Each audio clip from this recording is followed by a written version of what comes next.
thoughts going around. So give me a shout if you want to chat, or if not, that's all good. Um, I named this Philosopher Plays because that's what I do for a living. I identify myself as a philosopher. I have a degree in philosophy, but I work in education for universities in a variety of capacities. I just felt like naming this Philosopher Plays was a good hook, and that's the lens through which I engage in a lot of my experiences in video games. So far in The Witcher, we haven't encountered that much to talk about, really. I get a sense, though, it's the first time I've ever played it, but I'm getting a sense that there's going to be a lot of political philosophy that can be broached. The Nilfgaardians, they don't seem like your good guys, right? In fantasy tropes, they wear black armor. They're known as the Black Ones. You're certainly coming from a perspective, like everyone who is around you, who you're associating with, seems to be more sympathetic to the North. But then you're also getting these little hints that maybe the Nilfgaardians aren't that bad once they're here. Could that be that that's just what they do when they conquer? They try and get the people on their side, and it's a reasonable thing to do. They're not really going too out of their way to make people comfortable. They're not great governors, it seems. If somebody burns down somebody's shop, you get hanged without a trial. But how common are trials in the North? Either, we don't know too much about the North and Temeria and what things are like. So we're certainly being led to believe that the Nilfgaardians coming and attacking is bad, but as is anything in any good piece of media, there is more to it than good and bad. It's just more nuanced than that. It's totally possible that nobody is good, that everyone is bad. I think often we're looking for the good in things. So who is the good guy? Who is the bad guy? Because ultimately we do have to make decisions on who to side with. And I feel like Geralt is in this in-between space where he has to navigate these things. He has to choose sides because you're playing this character who's a powerful being who can make a difference. And so often, I get the sense that we're going to be siding with the people. And that's sort of what I felt like I was doing when I was helping out the blacksmith, finding this arsonist who lost their mother, sold their tools, and then it was just drinking. But can you really blame him? He's giving into grief. He's giving into the dread in a moment of weakness. No, you can't really. It's understandable. So, I'm sure if Geralt was in charge, if we, the players, were in charge, we would not have hung him immediately, or maybe he would certainly be punished and have to repair the relationship, maybe help the blacksmith rebuild, work for the blacksmith for a period of time, and have some infrastructure to guarantee that work is done well and in good faith. But no, because what do you get from just killing the guy? It doesn't get the man's tools back. It doesn't solve anything. It just feels revenge doesn't really repair anything. I'm eating a chicken pot pie. So I feel like I'm excited to encounter more themes like this. But as a player, you think you're doing the right thing. You want to do the right thing because you're identifying with Geralt in this world. But you're faced with the grim reality, which is what I love about dark fantasy and dark science fiction. The grim reality that you cannot do good, right? Like this thing that you want to do to be the good guy or to to make a good impact or to make the best decisions, you're doomed from the start, because that's just life. And isn't that true in our world as well? But also, and then you get to decide how you respond to that realization, and that's where I find some interesting conversations to be had, right? Do you give up? Do you give in? Do you just work for yourself? You take care of those around you and don't care about anybody else, which is easy to do. The harder thing to do is to try to do the good thing anyway and try and find the best possible outcome. Now, what I'm interested in is, because I'm going to try and do that in my playthrough, and what I'm expecting and what I hope will happen is that it's going to challenge me, continually challenge me to be, hey, why are you trying to do the good thing here? You're going to do harm as you're trying to do the good thing, because good things just don't exist, purely good things, or they're extremely rare.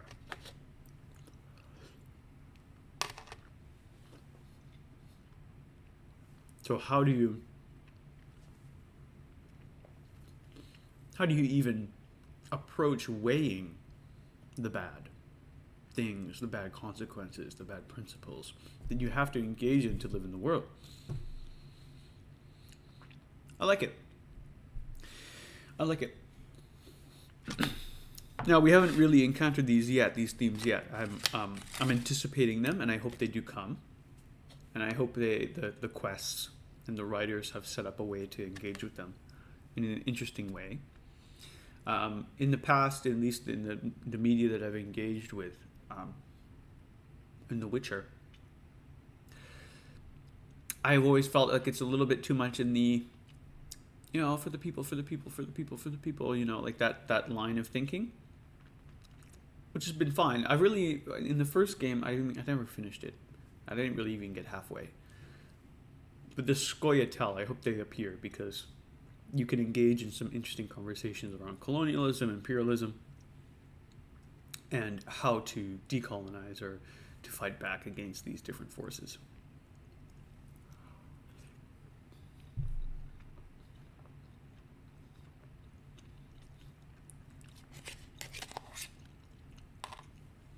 And this figure of the smith that we've encountered is interesting as well, because he's in his position, because he's really from the north. He's been living in this town in White Orchard for 50 years, I think, right? Half a century, he said. It was either 50 years or 5 years, so long enough to be like integrated in the community and feel like he belongs, I suppose. But he's different, right? He's a dwarf. We don't know, we haven't encountered really the lore about dwarves yet, but I know from past experiences that the humans don't treat non-humans very well. And we've seen the racism exist in the arsonists' drunken spatter about how dwarves, they always find ways to make gold, and they always, they do this, they do that.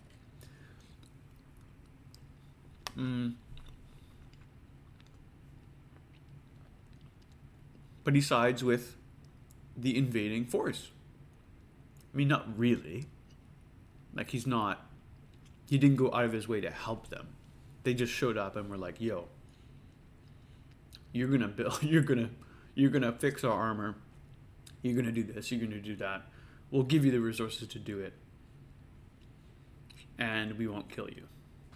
Right? That's the subtext here is, sure, it may look on the surface like a partnership, but no, he was not getting paid. He really didn't have a choice in the matter. If he resisted, he would have been deemed to be, at best, a potential risk, right? At worst, he would have been, just killed because he's skilled. If he's not helping the Nilfgaardians, he could be helping the The Temerians, and if that's the case, you might as well just hang them, right? Like, so the Nilfgaardians really, their primary concern is the invasion. And everyone knows this. Because that's an invading army. So from the position of the dwarf blacksmith, you're like, okay, well, my hands are like, I'm gonna have to help them. So he, in that sense, he didn't side with the colonizing force, or I don't want to know. I don't know if it's appropriate to call it. I don't know enough about the Nilfgaardians to call it a colonizing force, but it certainly is an invading force right now. And to be in a position of another who has been subjected to a kind of imperialism as a dwarf, to now be working in some way for an imperial force is a really difficult position to be in. And so I sympathize with that, especially then when those around you who you have been living with for a while now deem you to be working with the enemy.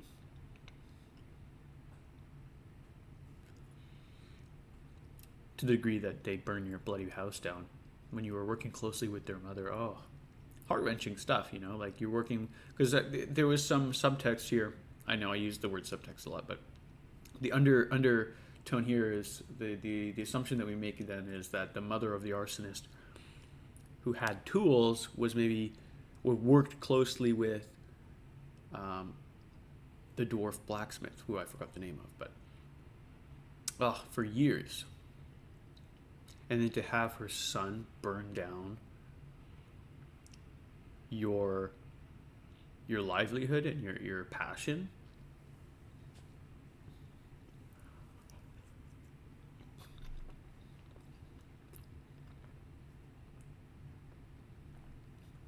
It's illustrating the lengths to which the conditions of this world break down relationships and humanity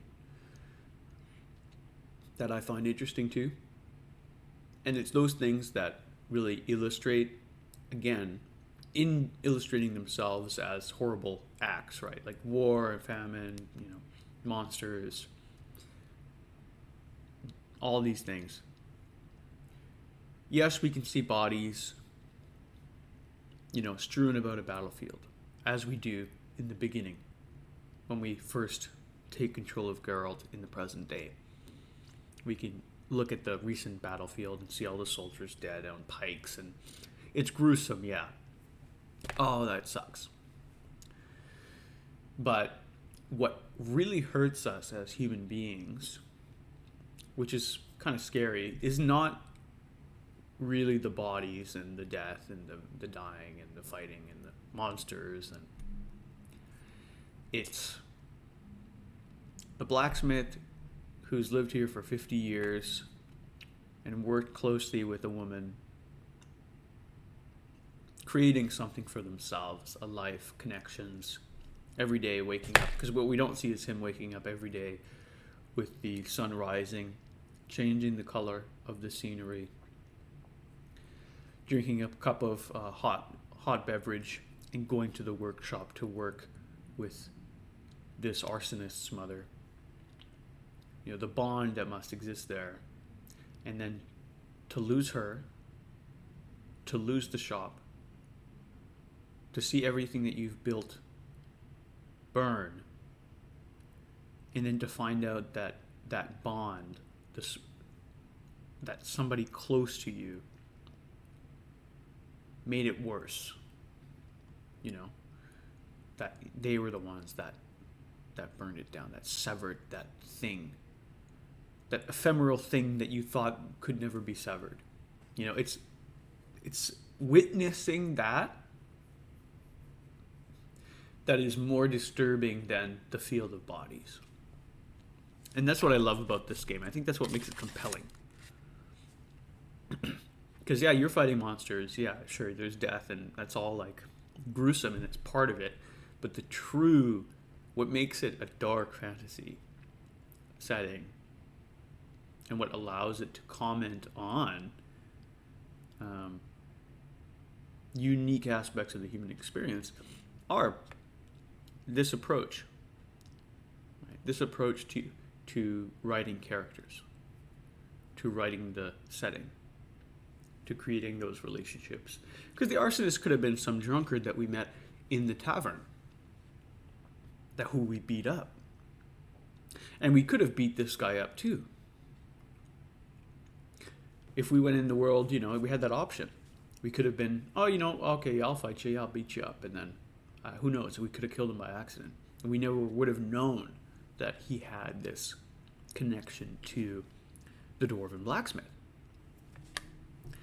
But so I find it really interesting from a game design perspective, from a writing perspective, to give the players that option. If you're going to put your neck out, because you're not here for this, you're here to look for Yennefer. But if you're going to go out of your way to try and repair some relationship, without even knowing that they had this prior relationship, this connection with the mother, if you're going to go out of your way and walk slowly, as we saw, walk this drunkard through the town to kind of witness the connections, right? We heard like the villagers talking while we were walking. I forget exactly what they were talking about. They were talking about something. But regardless of the circumstances, they had each other, right? Is what we were seeing. The kid who was playing in the street saying the limerick about Emir, who I think is the Nilfgaardian emperor, right? About him, I don't know. It's making fun of him in some capacity. And the father is really angry at him because he's in the street with the Nilfgaardian soldiers around, making fun of the leader of the force who just invaded the land, And so there's like an element of resistance there that is really interesting and endearing. So you're endeared to the community as you're walking this drunkard, because as a player, you're literally, you have nothing to do but walk alongside this drunkard while he stumbles through the street, while you're trying to get him to confront the blacksmith whose workshop he destroyed, right? So you're walking through this, you get endeared to the community. And so from a game design perspective, it's just so well done, because it's setting you up to encounter the horror of the setting. Because we're still in the introduction here. We're getting introduced to the world. Not just the world, but also the way that the game sets up our encounter with the world. So I've really enjoyed that so far, and I look forward to seeing more in the future. I'm just going to keep eating though, but this is recorded and it will be posted. I just started streaming yesterday and this morning. I really haven't started in a serious capacity. I'm going to be building this channel up. I'll be posting things on the YouTube channel as well. And there'll be a lot more content to come. I have a microscope over here. I'll have microscope Mondays. I'll try and get one done tomorrow if I can. We're going to look at some crustaceans. I haven't collected any samples yet, but we're going to do that. And we're just going to slowly build this up over the next few years to something that might be interesting to people. Really, it's an excuse for me in this new busy life in a new town that I've moved to. It's an excuse to do the things that I like, which is playing video games, thinking about video games, talking about them, and engaging in other hobbies that I'm curious about. So that's what we're about here.